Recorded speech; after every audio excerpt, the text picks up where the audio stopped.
اچھا، ایک اور بڑی پیاری حدیث ہے، اللہ کے حبیب علیہ الصلوۃ والسلام فرماتے ہیں جس کا مضمون ہے کہ قیامت کے دن تم میں سے میرے سب سے زیادہ قریب وہ ہوگا جس نے دنیا میں کثرت سے درود پاک پڑھے ہوں گے۔ اچھا، جو لوگ حج پہ گئے نا وہ میری بات ذرا جلدی سمجھ جائیں گے، جو اس سال گئے یا پہلے کبھی گئے ہیں، عرفات کے میدان میں 20 25 30 لاکھ حاجی ہوتے ہیں، مگر لگتا ہے کوئی کتنا بڑا مجمع ہے، بندہ کھو جائے تو مل ہی نہیں سکتا۔ 25 30 لاکھ کا مجمع آپ کو اتنا بڑا لگتا ہے، کبھی سوچا قیامت کے دن کتنے لوگ ہوں گے؟ 8 ارب لوگ تو اس وقت رہتے ہیں دنیا میں، 800 کروڑ کم و بیش، حضرت آدم سے لے کر قیامت تک جتنے لوگ اس دنیا میں آئے سب قیامت کے دن محشر کے میدان میں ہوں گے، یعنی پتہ نہیں اربوں ہوں گے یا خربوں ہوں گے، اتنا بڑا مجمع۔ اچھا، اس مجمع میں جتنے مسلمان ہوں گے، ہر مسلمان کے دل میں کیا تمنا ہوگی؟ کس سے ملنا ہے، کس کے قریب جانا ہے؟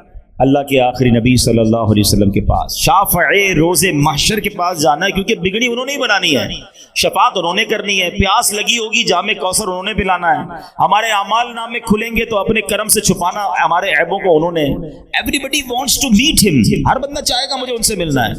پاسبل ہے 25 لاکھ کے عرفات کے میدان میں کوئی کھو جائے؟ چلو عرفات کو چھوڑے، ککری گراؤنڈ کا اور ملتان کا اجتماع تو آپ نے بھی دیکھا، ادھر کھو جائے تو نہیں ملتے، حالانکہ وہاں اتنے لوگ نہیں ہوتے۔ اربوں لوگوں میں کیسے نبی پاک کو ڈھونڈیں گے، کیسے قریب جائیں گے؟ تو اس کا مطلب یہ ہوا کہ پھر پیارے آقا جس کو گیٹ پاس دیں گے وہی قریب ہو سکے گا۔ وی آئی پی پاس بنتا ہے نا، جب کراؤڈ زیادہ ہو تو بھائی چند لوگوں کو موقع ملتا ہے کہ چلے آپ آ جائیں آگے، تو نبی پاک نے گویا گیٹ پاس دے دیا ہے کہ تم میں سے میرے قریب ترین وہ ہوگا جو دنیا میں زیادہ درود پڑھنے والا۔ اب آپ کی مرضی ہے کتنے درود پڑھنے۔ کبھی کبھی ہے نا، ایک تصور جمایا کرو، ہاتھ میں تسبیح لے کر واکنگ کرتے نا، واک کرتے ہوئے کہ آنکھیں بند ہیں اور میں جتنے درود پڑھ رہا ہوں نا، قیامت کا دن ہے اتنے قدم نبی پاک کے قریب ہوتا جا رہا ہوں۔ پھر آپ کا جی نہیں چاہے گا تسبیح رکھنے کو، یار اور پڑھ لوں تھوڑا اور قریب ہو جاؤں، اور پڑھ لوں تھوڑا اور قریب ہو جاؤں۔ تو چلیں نیت کرتے ہیں، پوری زندگی کثرت سے درود پاک پڑھیں گے انشاءاللہ۔ یکم محرم الحرام، جہاں اسلامی نیا سال ہے، محرم کا مہینہ جب بھی آتا ہے بہت ساری یادیں لے کر آتا ہے، کیونکہ اس مہینے میں امام علی مقام، امام تشنا کام، امام حسین رضی اللہ تعالیٰ عنہ اور ان کے رفقا کے ساتھ جو کربلا کے میدان میں واقعات ہوئے وہ ہر مسلمان کے دل کو زخمی کر دیتے ہیں، افسردہ کر دیتے ہیں۔ اور صرف عاشورہ کے دن یہی ایک واقعہ نہیں بلکہ اور بھی بہت سارے ہسٹوریکل واقعات ہوئے، لیکن اسی مہینے کی جو پہلی تاریخ ہے ہمیں ایک اور عظیم ہستی کی یاد دلاتی ہے، اور وہ ہستی کون ہے کہ جن کے ایمان لانے کی دعا نبی پاک نے فرمائی، یعنی اللہ سے مانگا ہے کہ یا اللہ ان کو ایمان کی دولت نصیب کر دے۔ معاملہ کیا تھا؟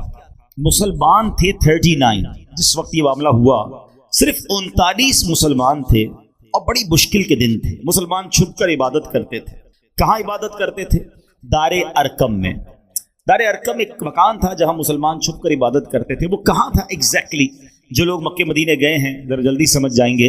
صفا کی پہاڑی سے جب ہم مروہ کے لیے چلتے ہیں، صفا مروہ میں جو صحیح ہوتی ہے، تو صفا سے جب آپ مروہ جاتے ہیں تو رائٹ سائڈ پہ، اب تو دیوار بن گئی ہے، مگر یہی وہ کوئی مکان تھا جہاں پر دار ارقم تھا۔ اچھا، ایک اور بات سوچئے کہ اگر صفا کے قریب کوئی مکان تھا تو یہاں سے کعبہ کتنا دور تھا؟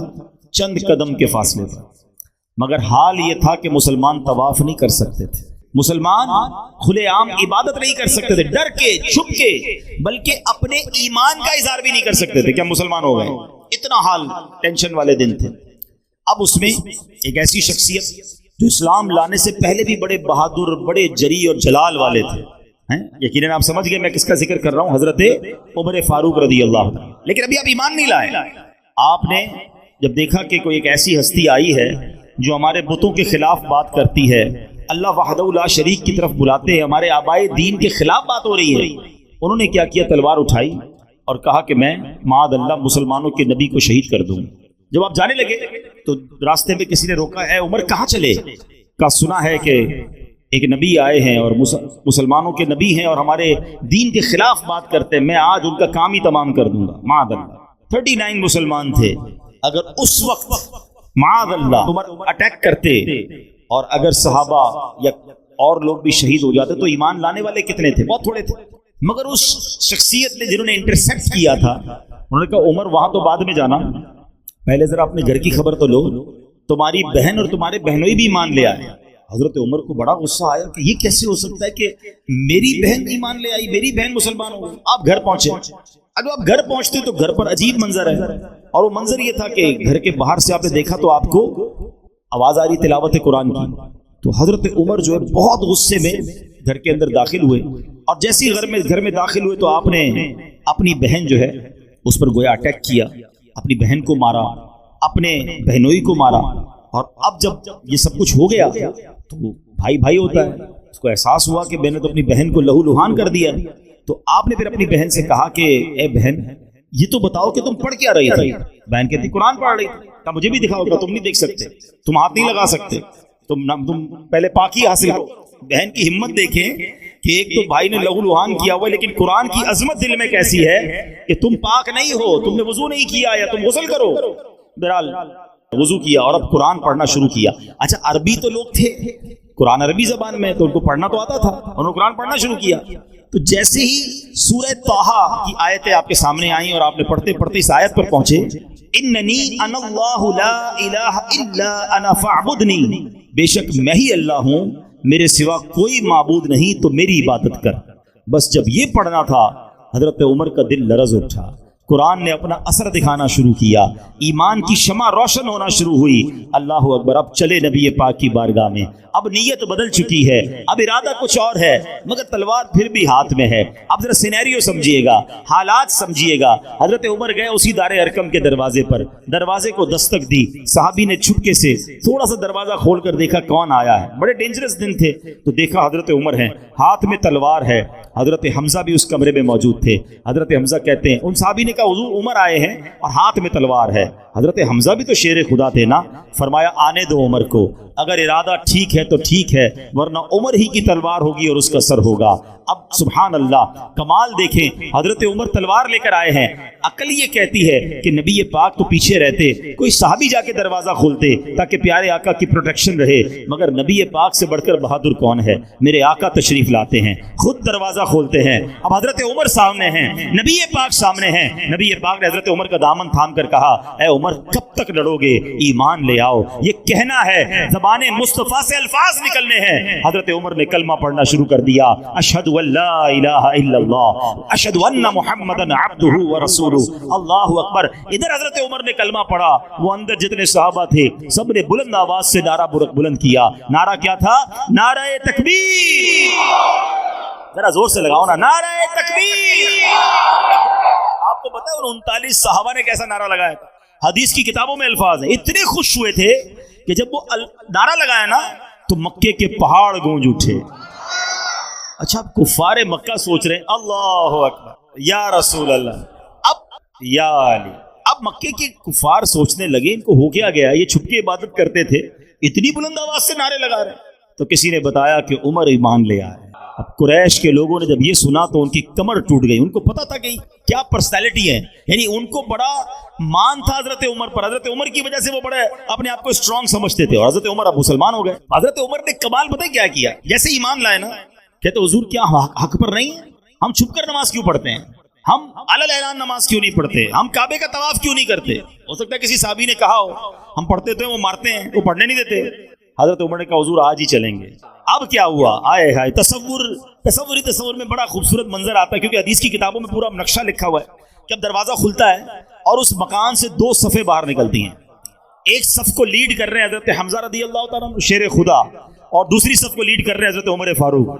اور اب گئے یہ دونوں صفوں میں مل کر صحابہ کعبے کے سامنے۔ اچھا جب کعبے کے پاس گئے نا تو سارے کعبے کے گرد وہ تمام کفاروں کے سردار ہاتھ میں تلوار لیے، جنگجو، سپہ سالار سب کھڑے ہیں، ہر بار مارتے تھے، اگین ریڈی ہو گئے، آنے دو ان کو پھر مارتے ہیں۔ حضرت عمر نے پتہ کیا کہا؟ تاریخی جملے سنو، آپ فرماتے جس کو اپنی بیوی بیوہ کروانی ہے اور جس کو اپنے بچے یتیم کروانے میرے سامنے آ جائے، خبردار جو ہمارے سامنے کوئی آیا۔ حضرت عمر کا یہ کہنا تھا، سب کی ٹانگیں کانپنے لگی۔ مسلمانوں نے نماز پڑھی اور طواف کیا، اللہ اکبر۔ ایک بڑی اہم بات حضرت عمر کی عظمت کے لیے سمجھو، میں اور آپ عزت والے پتہ ہے کیوں ہیں؟ ہم مسلمان ہیں، اسلام کی وجہ سے ہماری عزت ہے، اور حضرت عمر وہ ہیں کہ جن کے بارے میں کتابوں میں آتا ہے جب سے یہ ایمان لائے اسلام کو عزت ملی۔ اب ذرا سوچے، اعز الاسلام والمسلمین، یعنی یہ وہ شخصیت ہیں جن کی وجہ سے اسلام کو عزت ملی، مسلمانوں کو عزت ملی۔ اس دن کے بعد جب سے حضرت عمر ایمان لائے، اسلام نے وہ ٹیک آف کیا، اسلام کو وہ ترقی ملی۔ وہ دن ہے، آج کا دن ہے، اسلام ترقی پر ہی جاتا چلا جا رہا ہے۔ اللہ کریم نے حضرت عمر کو وہ مقام دیا۔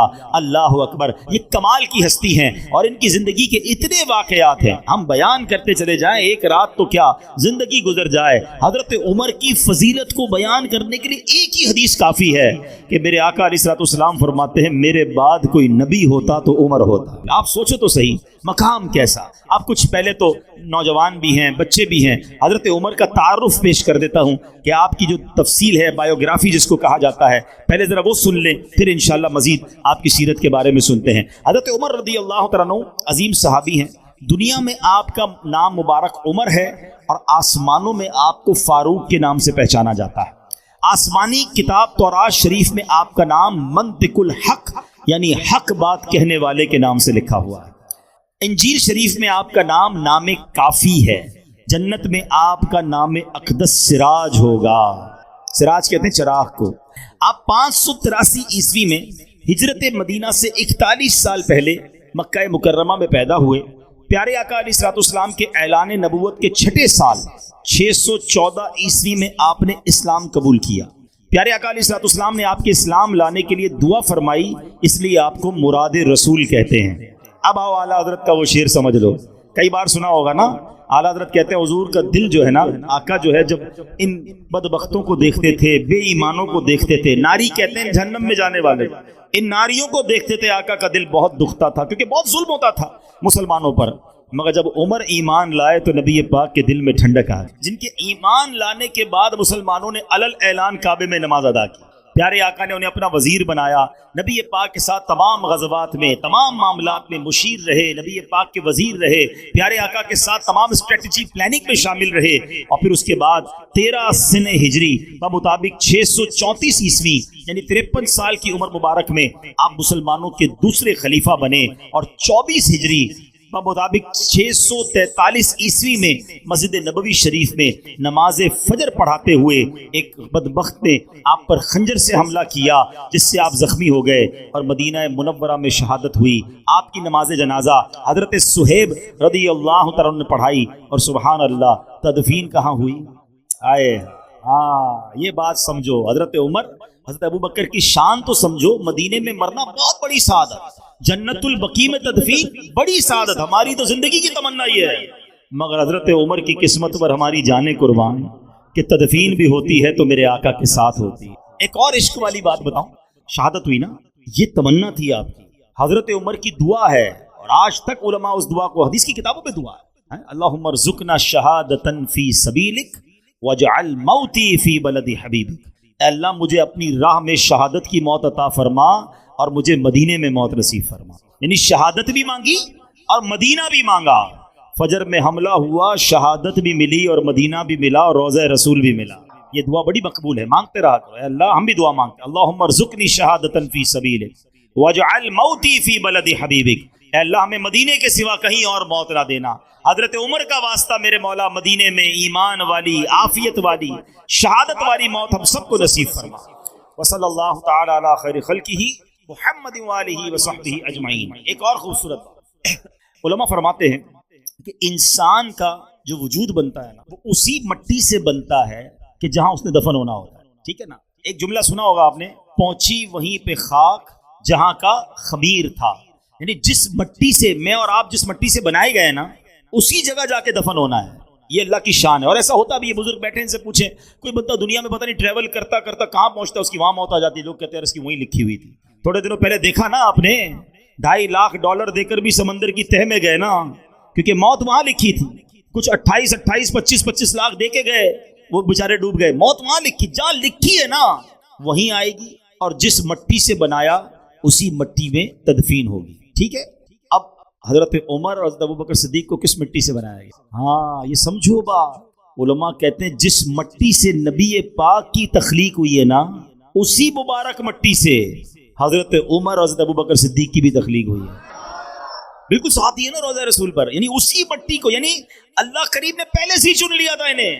یہ نبی پاک کے وہ ساتھی ہیں جو سلیکٹڈ ہیں، اللہ کی شان دیکھو کہ اللہ نے ان کو یہ مرتبہ کیسا عطا فرمایا. اور سبحان اللہ ایک بار نبی پاک صحابہ کے سامنے آئے, پیار کتنا تھا پتہ ہے نبی پاک حضرت ابوبکر صدیق اور حضرت عمر میں پیار کتنا تھا کہ ایک بار نبی پاک اپنے صحابہ کے سامنے آئے, سیدھے ہاتھ میں حضرت ابوبکر صدیق کا ہاتھ تھا اور بائیں ہاتھ میں حضرت عمر فاروق رضی اللہ عنہ کا. آج صحابہ کے سامنے آئے نا, کہا دیکھ لو جیسے آج آئے ہیں محشر کے میدان میں بھی ایسے ہی آئیں گے. کیا شان, کیا شان. حضرت عمر کی کیا بات کریں, سبحان اللہ. اب کچھ برکت لینے کے لیے واقعی سچی بات بتاؤں, آج جس ہستی کا ذکر کرنے بیٹھے نا اسپیچ لیس ہو جاتا ہے انسان, الفاظ ہی نہیں ہے ہمارے پاس, ان کی ہم کیا شان بیان کریں, ہماری اوقات ہی نہیں ہے. مگر برکت لینے کے لیے کہتے ہیں نا نیک لوگوں کا ذکر کرو تو رحمتیں نازل ہوتی ہیں. ہم اس نیت سے حضرت عمر کا ذکر کر رہے ہیں کہ ہم پر بھی رحمتیں برس جائیں اور شاید ان کی سیرت سے میں اور آپ کچھ سیکھ کر آج کھڑے ہو جائیں. حضرت عمر کے بارے میں آتا ہے کہ ایک بار نبی پاک علیہ الصلوۃ والسلام کسی معاملے میں فکر مند تھے, تو فاروق اعظم نے عرض کیا کہ حضور فکر کی کیا بات ہے, اللہ پاک آپ کے ساتھ ہے, فرشتے آپ کے ساتھ ہیں, حضرت جبریل آپ کے ساتھ ہیں, حضرت میکائیل علیہ السلام آپ کے ساتھ ہیں, حضرت ابوبکر آپ کے ساتھ ہیں, میں بھی آپ کے حاضر خدمت ہوں, سارے مسلمان آپ کے ساتھ ہیں. تسلی دینے کے لیے حضرت عمر نے نبی پاک کو یہ الفاظ کہے. یہ الفاظ بارگاہ الہی میں کیسے مقبول ہوئے کہ ایک قرآن پاک کی آیت نازل ہوتی ہے. حضرت عمر کی شان یہ ہے, آپ بات کرتے تھے, مشورہ دیتے تھے, قرآن نازل ہوتا تھا. اب سنیں کیا قرآن کی آیت نازل ہوئی, فَإِنَّ اللَّهَ هُوَ مَوْلَاهُ وَجِبْرِيلُ وَصَالِحُ الْمُؤْمِنِينَ, تو بے شک اللہ خود ان کا مددگار ہے اور جبریل اور نیک ایمان والے. امام جلال الدین سیوطی شافعی رحمۃ اللہ تعالی علیہ اس آیت کی تفسیر میں فرماتے ہیں صالح المؤمنین ابو بکر و عمر, کہتے اس آیت میں جو نیک مومن کی طرف اشارہ ہے نا, اس سے مراد صدیق اکبر ہے اور عمر فاروق اعظم ہے. یعنی قرآن نے ان کو صالح مومن فرمایا اور انہوں نے نبی پاک سے جو عرض کیا اللہ نے قرآن کی آیت نازل فرما دی. سبحان اللہ. حدیث پاک کی مشہور کتاب ترمذی, اس میں روایت ہے کہ جب یہ حکم نازل ہوا کہ اللہ پاک پیارے حبیب علیہ الصلوۃ والسلام کی بارگاہ میں جب مسلمان گفتگو کریں تو آواز پست رکھیں, اپنی آواز کو اونچا نہ کریں, ورنہ تمہارے اعمال, تمہاری نمازیں, تمہارے روزے, تمہارے حج برباد ہونے کا اندیشہ ہے. اور جب یہ حکم نازل ہوا نا تو حضرت ابوبکر صدیق, حضرت عمر فاروق رضی اللہ تعالیٰ عنہ نے بہت زیادہ احتیاط کرنا شروع کر دی. حضرت عمر تو اتنی مائنر آواز میں, اتنی ہلکی آواز میں بات کرتے تھے کہ نبی پاک علیہ الصلوۃ والسلام کو دوبارہ پوچھنا پڑتا تھا, عمر کیا کہا تم نے, کیونکہ وہ بہت اپنی آواز کو ہلکا رکھتے تھے. اچھا ادب کا تقاضا تھا, دھیمی آواز میں بات کر رہے ہیں, قرآن پاک کی آیت نازل ہوتی ہے. اب سنو قرآن کیا کہتا ہے, ان الذین یغضون اصواتهم عند رسول اللہ. قرآن کہتا ہے بے شک جو لوگ اللہ کے رسول کے پاس اپنی آوازیں نیچی رکھتے ہیں, اولئک الذین امتحن اللہ قلوبہم للتقوی, یہی وہ لوگ ہیں جن کے دلوں کو اللہ نے پرہیزگاری کے لیے پرکھ لیا ہے. پھر آگے انعام کیا ان کے لیے, لہم مغفرۃ و اجر عظیم, ان کے لیے بخشش اور بڑا ثواب ہے. وہ صحابہ کرام جو بہت نیچا رکھتے تھے, حضرت ابوبکر صدیق اور عمر فاروق اعظم ہیں, تو گویا اس آیت میں بتایا گیا کہ اللہ نے ان کے دل تقوی اور پرہیزگاری کے لیے پرکھ لیے ہیں, ان کے لیے آخرت میں بخشش ثواب ہے. سبحان اللہ, سبحان اللہ. تو یہ ہے حضرت عمر فاروق. اچھا اب حضرت عمر فاروق کی جو شان ہے نا, بہت ساری شانیں ہیں, اس میں ایک بڑی کمال کی آپ کی خاص بات یہ ہے کہ آپ جو ہے نا آپ کے ساتھ قرآن کی بڑی موافقت آتی ہے. یعنی آپ نبی پاک کی بارگاہ میں کوئی عرض کرتے, مشورہ دیتے اور اللہ اس کا حکم نازل کر دیتا. علماء فرماتے ایسی 20 کے قریب آیتیں ہیں جو حضرت عمر نے عرض کی اور قرآن میں وہ آیت نازل ہو گئی. اب میں 2-3 باتیں انشاءاللہ اس بارے میں عرض کرتا ہوں. اس میں کیا ہوا کہ ایک بار نبی پاک کی بارگاہ میں عمر آتے ہیں, کہتے حضور یہ جو مقام ابراہیم ہے, مقام ابراہیم پتہ ہے نا, وہ پتھر جو حضرت ابراہیم نے کھڑے ہو کر کعبے کی تعمیر کی, آج بھی موجود ہے. اچھا ایک بڑی مشہور آیت ہے, سب کو یاد ہوگی تقریباً, وَاتَّخِذُوا مِن مَّقَامِ إِبْرَاهِيمَ مُصَلًّى, اور ابراہیم کے کھڑے ہونے کی جگہ کو اپنی جائے نماز بناؤ, مصلی بناؤ. ٹھیک ہے, اور ساری دنیا پڑھ, جیسی طواف ہوتا ہے کیا کرتے ہیں, مقام ابراہیم پہ نفل پڑھنے, وہاں نہیں ملتی جگہ تو کہیں اور پڑھتے ہیں, مگر لوگ چاہتے ہیں اس کے قریب پڑھیں. مگر آپ کو پتہ ہے یہ حکم کیسے آیا؟ حضرت عمر نے ایک بار نبی پاک سے عرض کیا, حضور کہ ایسا نہیں ہو سکتا کہ ہم ابراہیم علیہ السلام کے جو مقام ہے, مقام ابراہیم کو مصلی بنا لیں. حضرت عمر نے مشورہ دیا, جبریل امین حاضر ہوتے ہیں اللہ کے نبی کی بارگاہ میں یہ آیت لے کر, وَاتَّخِذُوا مِن مَّقَامِ إِبْرَاهِيمَ مُصَلًّى. ہائے ہائے ہائے, اور اے مسلمانوں تم ابراہیم کے کھڑے ہونے کی جگہ کو نماز کا مقام بناؤ. اے صفا مروہ کرنے والو, حج پہ جاتے صفا مروہ کرتے, عمرے پہ جاتے صحیح کرتے ہو نا, آپ کو پتہ پہلے نہیں ہوتی تھی. ہاں یہ کیسے ہوا؟ حضرت عمر نے نبی پاک سے عرض کیا کہ حضور ہم کعبے کا تو طواف کرتے ہیں, کیا یہ اچھا ہم صفا مروہ کے درمیان بھی چکر لگا لیا کریں. مشورہ دیا نبی پاک کو. اللہ اکبر, ان کی شان دیکھو جبریل امین آتے ہیں اور اللہ کے نبی کی بارگاہ میں کون سی آیت لے کر آتے ہیں؟ کتنی مشہور آیت ہے، ان الصفا والمروۃ من شعائر اللہ فمن حج البیت او اعتمر فلا جناح علیہ ان یطوف بہما۔ قرآن کہتا ہے بے شک صفا اور مروہ اللہ کی نشانیوں میں سے ہے، جو اس گھر کا حج اور عمرہ کرے اس پر کچھ گناہ نہیں کہ ان دونوں کے چکر لگائے۔ اللہ اکبر، یہ مشورہ تھا فاروق اعظم کا اور قرآن کی آیت نازل ہو جاتی۔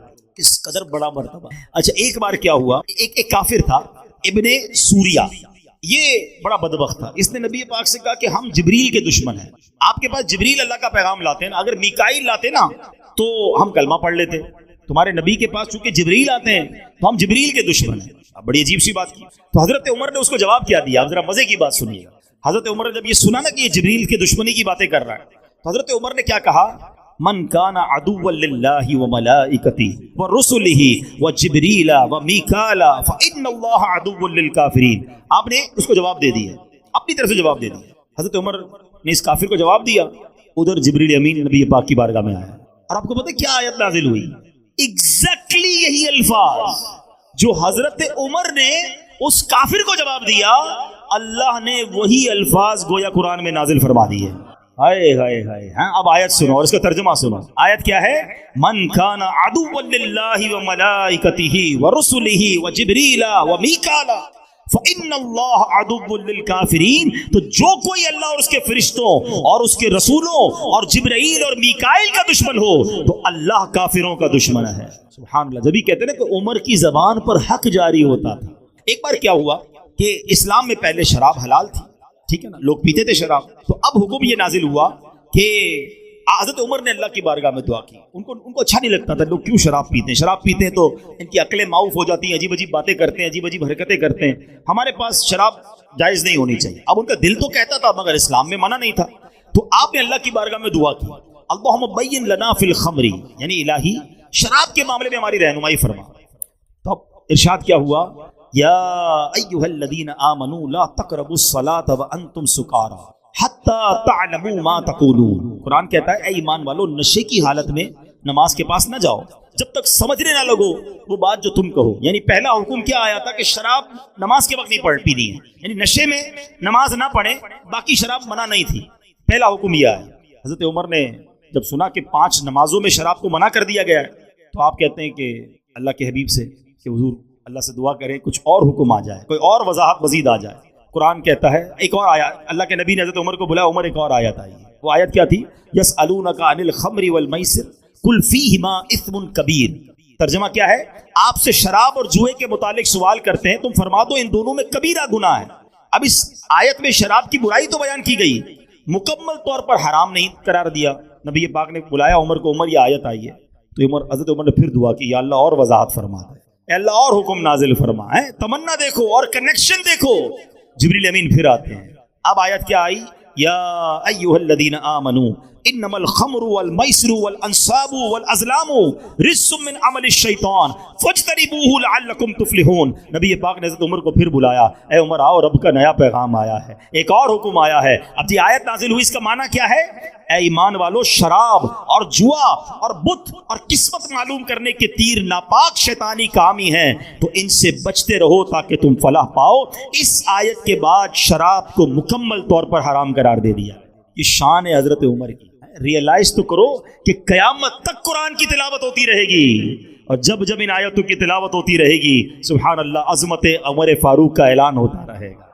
ملی تائید خدا، تائید حبیب خدا، مل گئی تائید اصحاب خیر الورا، دیا حق نے ان کا ساتھ ہے، فاروق اعظم کی کیا بات ہے، پے کرے صدق و صفا ان کے حق میں رسول خدا کی دعا، جب بھی کچھ کہے حق تیرے ساتھ ہے، فاروق اعظم کی کیا بات ہے، کیا بات ہے، سبحان اللہ۔ تو اے میرے پیارے اسلامی بھائیو، اس سے پہلے کہ میں بیان کو آگے کی طرف لے کے چلوں، ایک بات، اس شراب مسلمانوں میں حلال تھی، لوگ شراب پیتے تھے جب جائز تھی، لیکن جیسے یہ حکم نازل ہوا نا تو کتابوں میں آتا ہے کہ مکے کی گلیوں میں پانی کی طرح شراب بہہ رہی تھی، اپنے برتن توڑ دیے، اپنی شرابیں بہا دی لوگوں نے۔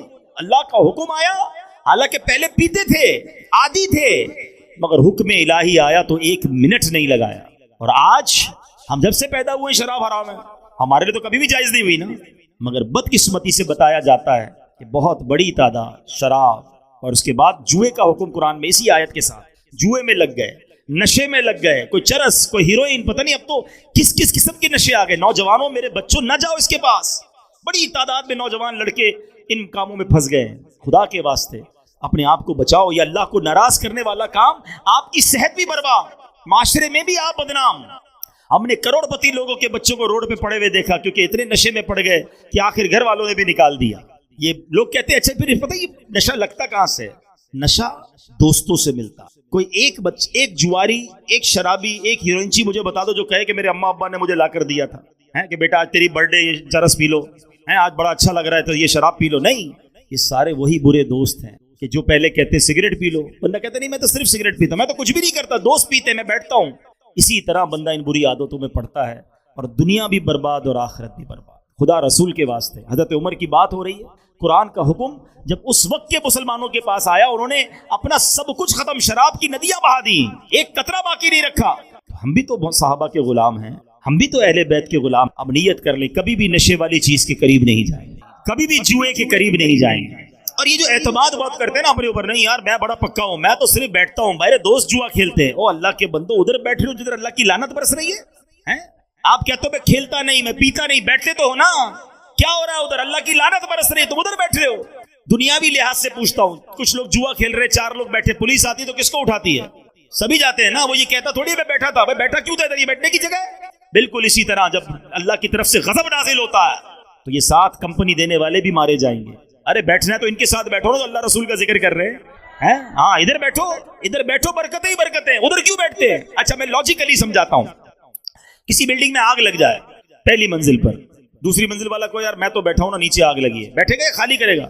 پوری بلڈنگ خالی. یار کہیں سیکنڈ فلور پہ بھی نہ لگ جائے. اچھا اتنی عقل ہے آپ کے اندر کہ فرسٹ فلور پہ آگ لگے تو سیکنڈ تھرڈ سب خالی, بلکہ آس پاس کی بلڈنگیں بھی خالی کرا لی جاتی ہیں. یار دنیا کی آگ نہ لگ جائے, جدھر جہنم کی آگ برس رہی ہے تو ادھر بیٹھے ہوئے ہو اور کہتے ہو مجھے کچھ نہیں ہوگا. ایک بات یاد کر لو, بڑی خوبصورت بات پنجابی شاعر نے کہی نا, بھلے بندے دی صحبت یاروں, جویں دکان اتاراں, سودا بھاوے ملے نہ لئیے, ہلے آن ہزاراں. کہتے اچھے بندے کی صحبت ایسی ہے جیسے عطر والے کی دکان. عطر کی دکان پہ جاتے ہیں نا, پرفیوم شاپ پہ جاتے ہیں, کہتے کچھ خریدو نہ خریدو, 1 روپے کا خرچہ نہ کرو, فری میں خوشبو مل جاتی ہے. جیسی داخل ہوتے پہلی خوشبو آ جاتی ہے, مزہ آ جاتا ہے. پھر وہ لگا بھی دیتا ہے سیمپل, تھوڑے اور سیمپل بھی لگوا لیتے ہیں, فری میں خوشبو مل گئی. کہ یہ اچھا آدمی ہے, یہ اچھے آدمی کی صحبت ہے. یہ نیک لوگوں کی صحبت میں بیٹھتے نا, کچھ کیا نہیں کیا, برکت ملی گئی, خوشبو آئی گئی, رحمت کے چھینٹے برس ہی گئے. اور وہ کہتے ہیں برے بندے دی صحبت یارو, جویں دکان لوہاراں. کہتے ہیں برے بندے کی صحبت ایسی جیسے لوہار کی دکان ہے. دیکھیے لوہار کی دکان پہلے تو ہوتی تھی, اب پتہ نہیں ہے نہیں, وہ چنگاریاں نکلتی تھیں, وہ کوئی چھری تیز کرتے تھے اور وہ ٹھک ٹھک کرتے رہتے تھے. ہمارے خارا در میں رہتا تھا تو وہاں بھی تھی, اب بھی ہوں گی اولڈ سٹی ایریا میں. تو کہتے ہیں یہ دکان کیا ہے, کپڑے پاوے کنج کنج پہیے, چنگا پین ہزاراں. کتنے بھی کپڑے بچا لو, ایک نہ ایک چنگاری تمہارے دامن میں سوراخ کری دے. گھر پہ آ کے دیکھتے تھے کیا ہوا یار, یہ سوراخ کیسے ہو رہے, وہ گئے تھے نا لوہار کی دکان پہ. اچھا بدبو آ رہی ہے, کیوں آ رہی ہے, دھواں آ گیا. دس از دا میننگ. سمجھو بات کو تسلی سے. اچھے بندے کی صحبت عطر والے کی دکان ہے, خوشبو ملے گی, نیکی ملے گی. اچھا ایک اور اس کا ڈیمونسٹریشن کر لیتے ہیں نا, ایک چھوٹا سا تجربہ کر لیتے ہیں. شاید ظاہر ہے شرابی جواری یا ڈکیت تو نہیں بیٹھے ہوں گے تو میں ان سے پوچھ نہیں سکتا, لیکن ان سے جب آپ پوچھیں گے تو آپ کو یہی کہیں گے یار دوستوں نے لگایا تھا. لیکن یہ امامے والے بیٹھے ہیں, داڑھی والے بیٹھے ہیں, نمازی بیٹھے ہیں, ان سے پوچھ لو کس نے نیک بنایا, یہ کہیں گے دوست نے بنایا. کوئی اچھا دوست ملا ہوگا جو مسجد میں لے آیا ہوگا, کوئی اچھا اسلامی بھائی ملا ہوگا, اجتماع میں لے گیا ہوگا, فیضان مدینہ لے گیا ہوگا, ماں باپ نے بھی شفقت کی ہوگی, دوست بھی اچھے مل گئے. تبدیلی اچھی بھی دوستوں سے آتی ہے اور بری بھی دوستوں سے آتی ہے. اب یہ آپ کی مرضی اچھا بننا ہے یا برا بننا ہے. حضرت عمر رضی اللہ عنہ کی سیرت کو دیکھیں, کیا قرآن فہمی ہے, کیا قرآن پر عمل ہے, کیا گناہوں سے بچنا ہے. اور ہمارا حال کیا ہے, تو خدا را اچھی صحبت اپنا ہے, اچھے ماحول سے وابستہ ہو جائے. اور آج کی اس پرفتن دور میں دعوت اسلامی جیسا ماحول نہیں ہے, لاکھوں لوگوں کو بدل دیا ہے, تو پھر کیوں نہ اس ماحول سے وابستہ ہو جائیں. تو جہاں انشاءاللہ محبت رسول بھی ملے گی, محبت صحابہ بھی ملے گی, محبت اہل بیت بھی ملے گی, محبت اولیاء بھی ملے گی, محبت علماء بھی ملے گی, اپنے ماں باپ کی محبت اور ادب بھی ملتا ہے. پھر کیوں نہ اس ماحول کو اپنائیں, اجتماع میں آتے رہیں, مدنی قافلوں میں سفر کرتے رہیں. حضرت عمر اتنا بڑا مرتبہ, یعنی مطلب اس سے بڑا مرتبہ کیا ہوگا کہ کوئی بات کرے اور قرآن کی آیت نازل ہو جائے. مگر حضرت عمر کا اللہ اکبر خوف خدا اور قرآن پڑھنے کا انداز ایسا تھا کہ ایک بار حضرت عمر نماز فجر پڑھا رہے تھے. قرآن میں بھی پڑھتا ہوں، آپ بھی پڑھتے ہیں، سنتے ہیں، ہم سب سنتے ہیں. حضرت عمر نماز فجر پڑھا رہے تھے اور آیت نمبر سورہ یوسف کی آیت نمبر 84 پر پہنچے. تو آیت کیا تھی؟ وَبْيَضَّتْ عَيْنَاهُ مِنَ الْحُزْنِ فَهُوَ قَوِيمٌ. اور یعقوب کی آنکھیں غم سے سفید ہو گئیں، وہ اپنا غم برداشت کرتے رہے. حضرت عمر جماعت کرا رہے ہیں، امام ہیں. جب یہ آیت پر پہنچے نا، اتنا روئے، روتے روتے رہے، کافی دیر ہو گئی. پھر بہت دیر کے بعد آپ نے رکوع فرمایا. قرآن ان کے دل پر اثر کرتا تھا. ایک بار حضرت حسن سے روایت ہے کہ حضرت عمر فاروق نے تلاوت کی سورہ طور کی آیت نمبر 7 اور 8. آیت کیا تھی؟ ان عذاب ربک لواقع ما لہ من دافع. بے شک تیرے رب کا عذاب ضرور واقع ہونے والا ہے، اسے کوئی ٹالنے والا نہیں. آپ پر ایسی رکت طاری ہوئی، ایسا خوف خدا طاری ہوا کہ 20 دن تک آپ کی یہ کیفیت رہی. تو عمر کے بارے میں آتا، اب اتنا خوف خدا میں روتے تھے کہ آپ کے چہرے پر 2 سیاہ لکیریں پڑ گئی. تنہائی میں جا کر ایک بار ایک صحابی نے دیکھا حضرت عمر اپنے آپ کو کوڑا مار کر کہہ رہے ہیں، اے عمر خطاب کے بیٹے، تم اور امیر المومنین، اللہ سے ڈر. اللہ اکبر، قطعی جنتی ہے. آقا فرما رہے ہیں اچھا سنو، مرتبہ یہ ہے کہ میں اور آپ شیطان سے ڈرتے ہیں، اللہ شیطان کے واروں سے محفوظ فرمائے، ہماری حفاظت فرمائے. حضرت عمر کے بارے میں نبی پاک فرماتے ہیں جس کا مضمون ہے کہ عمر جس گلی سے گزر جائے ادھر سے شیطان نہیں گزرتا ہے. شیطان ڈرتا تھا حضرت عمر سے. ایسی شخصیت، مگر خوف خدا ہے، رکت ہے، آنسو ہیں، سجدے ہیں، عاجزی ہے، انکساری ہے. اور ہم ہیں کہ گناہوں کا انبار ہے مگر کوئی خوف خدا نہیں. تلاوت قرآن کرنے کا ٹائم ہی نہیں کرو میرے پیارے اسلام میں. ایسے قرآن سے دوستی کر لو. آج حضرت عمر کی بات ہوئی. حضرت عمر اور قرآن کا بڑا گہرا تعلق ہے. حضرت عمر کی تو ابتدائی قرآن ہے نا. آپ مسلمان کیسے ہوئے؟ کیا پڑھ کر؟ بدلا کیسا دن؟ قرآن پڑھ کر. یعنی آپ کو اسٹارٹ ہی قرآن سے ملا اور اس کے بعد قرآن سے ان کی ایسی دوستی ہو گئی کہ آپ تو مشورہ دیتے تھے تو قرآن نازل ہو جاتا تھا، قرآن پڑھتے تو آنسو جاری ہو جاتے تھے. اللہ اکبر. تو ہمیں حضرت عمر کی سیرت سے یہ بھی سیکھنا ہے کہ ہمیں اپنے گناہوں سے توبہ بھی کرنی ہے، اپنے اندر خوف خدا بھی لانا ہے، اچھی صحبت بھی اپنانی ہے اور قرآن پابندی سے پڑھنا ہے. تو انشاءاللہ نیت کریں کہ روزانہ کچھ نہ کچھ قرآن پڑھیں گے انشاءاللہ. دعوت اسلامی کمال کی تحریک، جہاں بہت سارے کارنامے دعوت اسلامی کے ہیں، وہ قرآن کو گھر گھر پہنچانے کا، تعلیم قرآن کو عام کرنے کا جو کام دعوت اسلامی کر رہی ہے، میں نہیں سمجھتا اس کی مثال دنیا میں آپ کو کہیں ملے. 7,000 کے قریب مدرسے، 4 لاکھ کے قریب بچے اور بچیاں فری آف چارج قرآن پڑھ رہے ہیں. 1 لاکھ سے زیادہ حافظ قرآن بنا دیے اور اس کے بعد ماشاءاللہ on line Faizan on line academy بنا دی کہ جناب کوئی مدرسے میں نہیں آ سکتا تو جناب وہ گھر بیٹھے آن لائن قرآن پڑھ لے. بہنیں پڑھنا چاہتی ہیں، بچے پڑھنا چاہتے ہیں، سب آن لائن پڑھ لیں. اچھا مدرسے کا نام جب بھی سنتے تھے نا تو یہ آتا ہے بچوں کا مدرسہ. اب بزرگ کہتے ہیں ہم قدر قرآن پڑھیں گے، ہم بچوں کے ساتھ جا کے پڑھیں گے، شرم آئے گی. ان کی شرم و جھجک دور کرنے کے لیے دعوت اسلامی نے ساری دنیا میں مدرسۃ المدینہ بالغان بنا دیے کہ چلے بھائی بچے نہیں آئیں گے، صرف بڑے آئیں گے، عشاء کے بعد آ جائیں. ہر مسجد میں ماشاءاللہ میں کہوں تو ہزاروں مسجدوں میں روزانہ مدرسۃ المدینہ بالغان لگ رہا ہے. بزرگ آتے ہیں، نوجوان آتے ہیں، اپنے مخارج ٹھیک کرتے ہیں. تو کتنا خوبصورت سسٹم دعوت اسلامی نے ڈیولپ کیا. اچھا قرآن پڑھنے کے ساتھ سمجھنا بھی ہے. تفسیر قرآن، سبحان اللہ، ایسی تفسیر قرآن ہمیں دے دی دعوت اسلامی نے جو بڑی آسان اردو میں ہے. قبلہ مفتی قاسم صاحب نے صراط الجنان تفسیر قرآن لکھ دی. اچھا وہ تفسیر 10 جلدوں میں ہے، شاید 7-8 ہزار روپے اس کی قیمت ہوگی. تو کوئی کہ یار 6-7 ہزار روپے کدھر خرچ کروں. اچھا ویسے ہر چیز خرچ کریں گے، قرآن کے نام پر تفسیر کے نام پہ نہیں کرتے. ہم نے ان کا بھی بہانہ ختم کیا. ہم نے وہی تفسیر اپلیکیشن میں فری دے دی، چلے موبائل میں فری ڈاؤن لوڈ کر لیں، موبائل میں پڑھ لیں. اچھا اب لوگ کہتے ہیں پڑھنے میں سستی ہوتی ہے، پڑھنا صحیح نہیں آتا، اور آسان کر دیا. وہ پوری تفسیر آڈیو میں ہم نے دے دی کہ چلو پڑھ نہیں سکتے سن تو لو، وہ بھی فری میں ڈاؤن لوڈ کر لو. اب اتنے سارے اسٹیپ دعوت اسلامی نے ہمارے لیے کر دیے. اب پھر بھی ہم نہ قرآن پڑھیں، ہم قرآن نہ سمجھیں تو پھر قصور کس کا؟ یقیناً ہمارا. نیت کریں انشاءاللہ اب قرآن سے پکی دوستی کریں گے انشاءاللہ. روزانہ قرآن پاک پڑھیں گے. اللہ مجھے اور آپ کو فیضان فاروق اعظم